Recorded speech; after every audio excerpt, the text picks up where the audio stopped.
Welcome. Episode 1, we did the radiator movement and why I moved the radiator, why the engine's placed where it's placed. Second video was turbo placement and building a bracket to support the turbo where it's suspended and it's nice and safe and nice and solid. This episode is going to be taking one bank, mating it up with the other bank, going into the turbo. I'm talking about on the hot side. So we're going to be running some stainless piping all the way across the engine going into the turbo, and we'll see how well that's going to work out. I think it's going to be perfect. Thank you for tuning in. Stay tuned to the end of the video, see how we did. Welcome back to Treerow Rescue.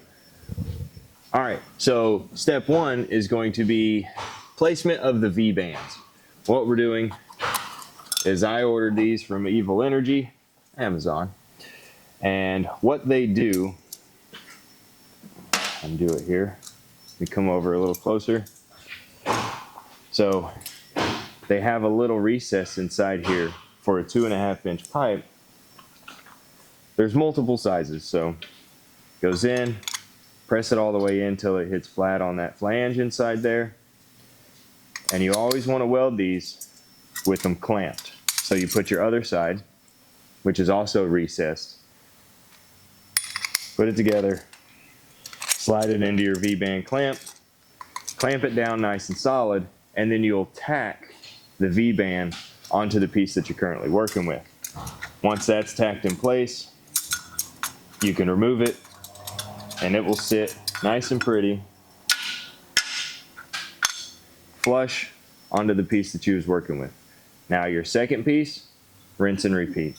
Clamp it together, nice tight seal. And that's what we're working on over here on the driver's side header, is working on getting the V-band tacked in place so we can start coming up with all of the dimensions that we need to make this transition go from driver's side across the top of the engine over to passenger side and into the turbo.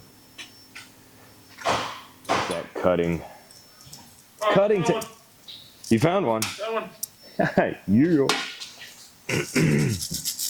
We're gonna lose that. Nope. You bet me. So what he's doing here, or what our mission was just then, is finding a nut that is not a locking nut, so we could take on and off, and we don't care if we booger up or whatever on the threads here for our band clamp. This makes life a little easier. Because if you're using a nylock, you're going to destroy the nylock. They're basically like a torque to yield bolt. You use them one time, you got to replace it. And we don't want to be doing that. What is going on outside? The Chinese. Oh. Hello. Hello. A Chinese. Oh, and there's something that I haven't mentioned in either one of the previous videos on this car. This turbo is not a Treerow turbo. It's a bull boost turbo. And they are actually, if I'm not mistaken, they're out of Tennessee or California, one of the two. But it is a smaller company who is manufacturing those, and I decided to give it a shot, and we'll see how good it does. So yeah, that's from Bull Boost. You can look them up, Bull Boost, turbos.com or something like that. I'm not gonna lie. The last part of this video that you watched, or just a few seconds ago, was like a week ago. I don't remember where we left off, so we're carrying on from It was here. a blur. It's a blur. So what he's doing is he's working on, AJ, explain. Well, there's a lot that's got to happen in a small area right here between merging 2.5-inch up pipe sections into the turbine housing that is 3 inches, and also we got to fit a wastegate section in there. So there's a lot happening in about 6 square inches right there, and I'm just trying to wrap my head around getting it. Huh? That's what she said. 6 inches.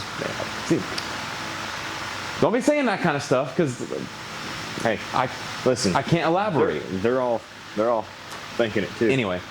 Yeah, so basically I'm trying to work with the least amount of material possible to make this happen right here, because most of this is for the first section of our turbo downpipe before we go into our big 4-inch section, which has I don't know where that's at, but yeah, that's what I'm doing. That's what he's. So, and I'm trying to track our wastegate deal here, because what we're thinking on doing is going from the back side or the side of the part that we're working on mounting together, the exhaust housing, and coming off of the back of that to get our wastegate location. Let's see how long that elbow is going to get here. That why is that fan on? That probably sounds like terrible on the No, mic. it can barely be heard. Really? Yeah. Expected delivery Tuesday the 21st. Sweet. So Tuesday the 21st, we should have this piece, and that's kind of why it's taken so long to get where we're at. Other than us being busy, I've been doing a lot of interior work. A lot has changed. Just staying busy. Let's go ahead and eyeball this and cut this. I don't think it's super important that it's dead on, but let's get at least something shimmed up underneath. You want to see a two-man job on a saw? Because it's 2 dudes, 1 saw. 2 dudes, 1 saw. This is the only chop saw we got, and I'm not buying one. So what we is doing is the switch broke, so we put a limit switch on here. This gets in the way, so we tape that up, and we have UHMW plastic giving us our proper gap. I need some more tape.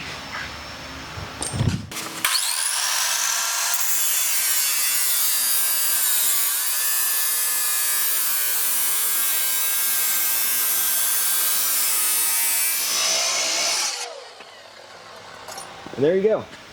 2 guys, 1 saw. So I just want to step into this zone real quick. In the previous video, part 2 of doing this, which was the turbo placement, if you haven't watched it, it's right here. I had a couple of comments asking to explain what Power Tour is. Basically, long story short, Power Tour is an event.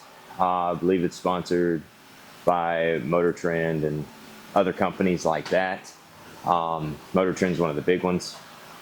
And it's just a whole bunch of car enthusiasts getting together for a week, 5 days, starting in one location, the very first venue, and traveling to 5 venues in the course of that week, spanning roughly 1,000 miles or more in your hot rod.